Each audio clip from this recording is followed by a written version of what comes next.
တန်တွေကြားရတယ်တငယ်ချင်းတွေနဲ့အတူတူက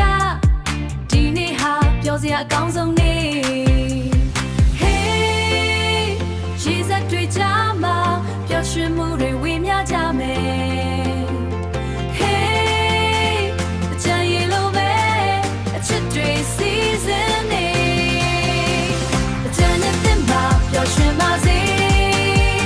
ရေစက်တွေကြားမှာခုန်ကြစေ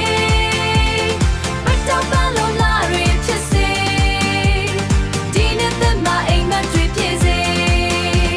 အချမ်းနဲ့တင်ပါပျော်ရွှင်ပါစေမိတ်ဆွေတွေတူရမောစေကဘာတလုံးလုံးပျော်ရွှင်သလိုဒီနေ့မှာပဲပျော်ကြပါစေချစ်တန်တွေလမ်းပေါ်မှာလူတိုင်းကခုန်နေကြဘတ်တလုံးလုံးပျော်ရွှင်သလို